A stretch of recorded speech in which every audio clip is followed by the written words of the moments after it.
really the main thing that is on the list, and the whole reason why I still wanted to do this over the weekend was because there is plenty of anime stuff to talk about. Let's talk about the first thing I watch every week, Shangri-La Frontier. So it had another killer episode, and I consistently love, well, last week's episode, I should say. I consistently love that they use brilliant tactics for this. What I mean is that the fights are a whole lot more strategy based than just power based in Shangri-La Frontier, and I personally really appreciate that.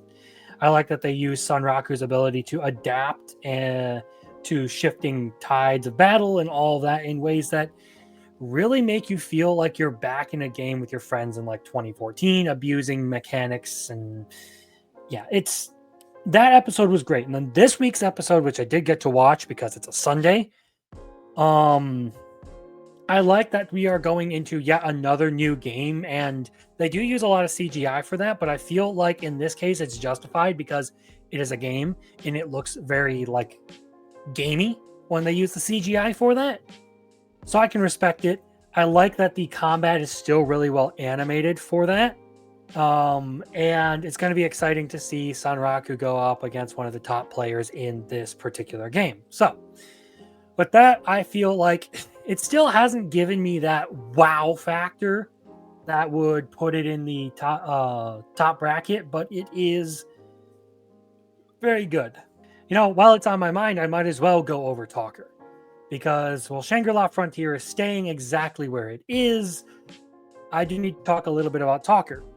Where to start with it? I do like that it gives a little bit of the nuance to the characters that are involved in it. Like, I know that Noel made a huge a huge deal with the mayor who tried to kill him, and he acted all tough and stuff like he didn't care. And now they talk about like certain things that have happened in the interim, and you can tell that he actually was still concerned with their well-being.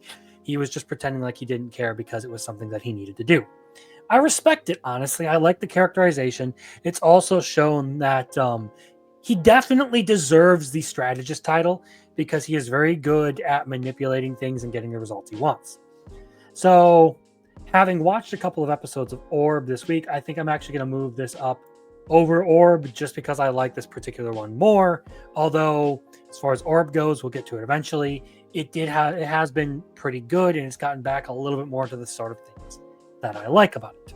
So let's skip ahead down the list to Dragon Ball Daima, which had an okay episode. It was largely okay.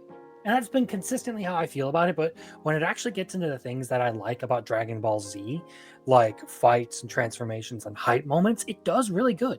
I'm not super swayed by the story still. I don't care for most of the characters, but that scene where Goku went Super Saiyan and deflected Glorio's attack with ease and then got all disrespectful once he realized he could win the fight easy, that was really good. So I am going to move that up actually to the top of okay for that one moment because it was very much what I like to see out of Dragon Ball. Bleach. I'm so going to leave it right here because now that it's getting into the action, I do like it a little bit more than the past couple of episodes, but I feel like there are certain things that I'm not a huge fan of, particularly the Renji disrespect that we see yet again that makes it feel like the character just exists to get a win once in a blue moon. I like that it did give him a cool fight and he got some cool power-ups and stuff, but the fact that they pitted him up against Uryu right away just feels like disrespect because you know he's not going to beat Uryu. Like, he had that one really good moment against Mask to Masculine where he annihilated the guy. Other than that, I feel like the series continuously just likes to crap on him. And it's kind of sad because I like the character. It's still staying there because I still think Blue Box, which I've caught up on this week, is better. Grieving Souls. Again, an okay episode. It's not really doing well with the action and stuff, but I do kind of like its story. I had some suspicions at a certain betrayal on the way, but it hasn't been confirmed in this episode, although it seems like it's plausible that it might not happen. I just have some suspicions. So yeah, as far as Grieving Souls go, or let this Grieving Soul retire, I feel like my initial impression of it was that it could go somewhere, but it has kind of let me down. And I feel like I'm just going to leave it right there. Because as of right now, well, it hasn't terribly impressed me as time has gone on. It's still enjoyable to some extent, but right now I think it just fits in the okay category. I have been slowly catching up with the next one on the list, Demon Lord 2099. And I think this one's actually a real sleeper anime for this season because it does a lot of things really well. It's been consistently good with character, story, and its progression. Like, I'm interested in the story, I like the world that it's building, and the characters have been consistently interesting to me and compelling as well. That is a huge issue with like a lot of series is if you do not have a good character who like compels me, the series is just going to be like, eh. I like that as far as Veltol is concerned, in spite of being like this powerful entity who did seek to like conquer and dominate the world, he's still pretty humble, not prone to rage or arrogance, and actually comes off as a properly endearing character, like someone you can actually see being a real leader, and I can respect it. Even though technically he was supposed to be like the evil guy because he was conquering the world, it still does a really good job of presenting him as a decent main character and someone who actually cares for his subjects. And it even lays out in the episode that I watched this week why he sought to conquer the world, and it was particularly because he was sick and tired of watching everyone fight each other. And his conclusion and his like idea for solving the problem was to basically force people to stop fighting. And he's treated as evil because he wanted to conquer the world, but his motivation for conquering the world was effectively world peace, and he says so in this episode, which makes him much less of an evil character than what he's originally presented to be. And plus, I like Machina in this series, the white-haired chick. Waifu material, 100%. I think it's been doing really good. I think it deserves... Actually, I kind of want to move this one up. I know I just had this issue with consolidating things, but I do really like this one. Fairly good with every episode that I've watched. Next on the list, 365 Days to the Wedding. Actually had a fantastic episode, which is why I'm moving it all the way up to the top this week. Episode 7, bro legitimately just admitted that he's in love with the chick, which is unusual because normally you get these romance that are like more character focused and slower paced. You don't see that kind of thing, but he just straight up went for it, which was out of line with his character. And I actually like it. Like the dude straight up just grew a pair of balls and said, yeah, I actually do want to date you. I'm in love with you. And then from there, it like the chick's Honjoji-san, like her brain just shut down because she didn't know what to make of it. Like, why are you attracted to me of all people, kind of thing. And they sit there in silence, like debating, like, was that the right move? What do I do? How do I respond? And then eventually he just collects the drunk girl who's sleeping on the floor at the other end of the table and drags her back to her apartment, leaving the chick he just confessed to sort of try and process everything that had just happened. It was a good episode, actually. I have my doubts as to whether we'll actually get a proper resolution to it in this week's episode. But I don't know. I could be surprised again. We could get another really good episode. Either way, that one actually really popped off. Tying the Knot with an Amigami Sister. Again, I like this episode, but it's kind of like consistently like really compelling and then just generically good. It leaned a little heavy on the comedy this week. But I also like that they're doing a really good job developing the relationship between Uryu and the three Amigami sisters. You sort of see how he like interacts with the three of them, their motivations, and their resolve for taking over the Amigami Shrine. Also, he's grabbing the middle sister's tits again in this episode, so poor man's getting sprayed with salt repeatedly. It is easily like the funniest episode of anime that I have watched this week, which I think means it needs to move up, but I don't think its storytelling was as compelling as watching our main character for 365 Days Till the Wedding just straight up confess his feelings out of character. Either way, I don't think there has been any major flaws with tying the knot with an Amigami Sister. but I do not think it is like super amazing. So like I said, I did catch up on Blue Box on both episodes that I was behind, and I still really love this anime. I think it does everything that it's working with fantastically. The first thing that I do want to note for this is it does a really good job with Hina's character in episode 6, I believe it is. The sort of losing childhood friend character, and it presents her like struggle with sort of like coming to terms with the fact that maybe she actually did like Taiki, and that maybe she's jealous that that he likes someone else, and how that is affecting her performance in rhythmic gymnastics, because this is a sports anime, although it is a sports romance anime, which is why I kind of like it. And then the next episode after that reintroduces that there are actual stakes and challenges for all the characters to face. They aren't invincible, they're not guaranteed to win, and it actually does sort of set a good atmosphere for presenting the fact that they could very well lose their nationals. There are some huge obstacles that they're going to have to overcome. And I feel like it's been doing a good job of keeping everything sort of grounded and not too terribly like upbeat and positive and like that sounds like a dumb complaint, but what I'm trying to say is it doesn't make the characters feel like they are destined to win over everything. Like their hard work going into it actually seems like it's required, and as a whole, and it ties the whole thing together really well. So I am looking forward to seeing how this whole Nationals arc is going to go.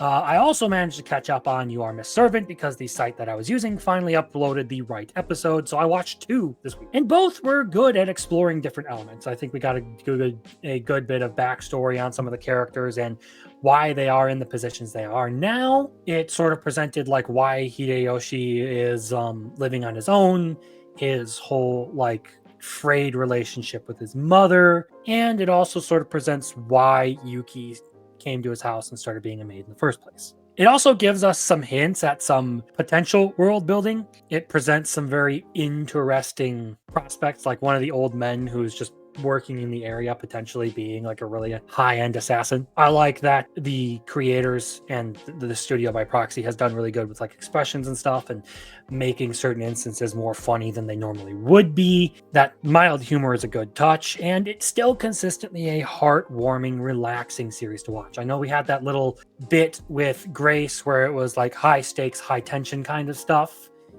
but it's toned it back from there and has gone back to the more wholesome romance stuff that it was doing before. Meka UD, I feel like it deserves to drop a couple because while it has been good, this flashback episode that did give us a lot of world building and like character development for particularly Alma and a little bit for the main character himself. But I feel like it was a little bit less interesting because again, it feels like one of the like old cartoons that I used to watch as far as like the quality of the story goes. It isn't written for like adults. It seems to be written more for the like 8 to 14-year-old range. So the story is a little bit simpler. It's a little bit faster paced. It doesn't delve into a whole lot of like detail and nuance and stuff, but it's still good. And action sequences are still good. Animation holds up in this one. Very cartoony fun, but I feel like aside from certain highs in the series, it lacks a certain quality of maturity that I like in a series. Magia Lumiere Co-Limited, I feel like I might drop down to okay, because as much as I've been enjoying it, it's like consistently losing its shine over every episode. I do like the characters still, but I don't know. It's just not as good as some other like Magic Girl stuff I've watched. I haven't watched a ton of it because it's generally not my thing, but I have watched and read a few like Machi Maho. I read that manga, and I did watch the Magical Girl and Evil Lieutenant used to be arc enemies last season. But with this in particular, I feel like it's a little bit too shoujo for me to really get into it. It isn't terrible, but like animation and stuff, I feel like the injury from the last episode into this one didn't translate well. They made it all dramatic, and it turns out it's just a small cut on the side of her face. And then we get into the whole like results versus aesthetic argument that has been going on with the two major companies that are in the series. the like big company that's all like focused on like getting results and doing the job, and then Magia Lumiere itself, which is more so focused on like the aesthetic and proper magical girl stuff, not treating it so much as a business, more as like you are like protecting people's property and all that. I feel like it deserves to move down. Dropping in the ranking because of that, again, I feel is appropriate for I'll be a villainess who goes down in history. And the primary reason is it's still focusing on a lot of the shoujo stuff. I feel like they are kind of getting into some interesting mechanics with how the saint sort of has this innate mind control effect over people, and it causes them to like sway towards her. They have all but confirmed that with the fact that they mentioned certain girls hated Liz Cather at the beginning of the a while back, but then instantly switched their position. So they are heavily implying that the saint has some sort of effect on people that make them like her automatically. And it seems like it's drawn the concern of quite a bit of people, particularly some of the sons of the noble houses, the prince himself, as well as one of Alicia's brothers. And this episode did not focus very much on Alicia because it's like a 2-year training arc where she basically locks herself in a room for 2 years and tries to level up her magic. So we get a lot of work with other characters rather than Alicia herself, particularly with like Jill, a little bit with Duke, and yeah, basic ass names for this shoujo otome isekai reincarnation. I enjoy it still, but I can't say that the quality is super high on it. I should mention Orb because I did watch a few more episodes, and they have introduced like the monk guy who has the eye patch over his face. I forget his name, but Oxy has presented all of the research on heliocentrism to this monk, and he has taken a huge interest in it. And again, it's kind of gone back to a little bit of like the Christian value stuff that I do like that they're presenting. Like these people are researching the universe because they believe, or specifically because they believe in God. And they are turning to heliocentrism specifically because they believe that God would make the universe perfect or beautiful and orderly and understandable to the human mind, rather than a complete mystery that is inexplicable and incomprehensible to man. I like that element. They kind of go back to that because this guy he's a monk and he's consistently going against the church, which is an odd combination because he believes that their view of God is wrong. So yeah, I think Orb has been doing great, but it's kind of getting passed up by some other stuff right now. ReZero and Daon probably had their best episodes yet for this season. They actually were both fantastic. And if I had to say which one was better, as much as I love ReZero, Daon's hit harder. So we'll talk about ReZero first, and then we'll move into Daon. God, that episode was fucking great. Particularly because it was 2 seasons worth of character development finally paying off. You see Subaru finally like coming to understand the role that he actually plays. As much as he thinks that he was the least fit person to give that speech. He was the perfect person to give the speech to Pristella and help alleviate a lot of the stress that was going on. 10 minutes of like great soundtrack of Subaru's speech, a lot of like showing the effects that it had on the people of Pristella, how it alleviated their fears. Great stuff. One of the best anime speeches I have ever heard.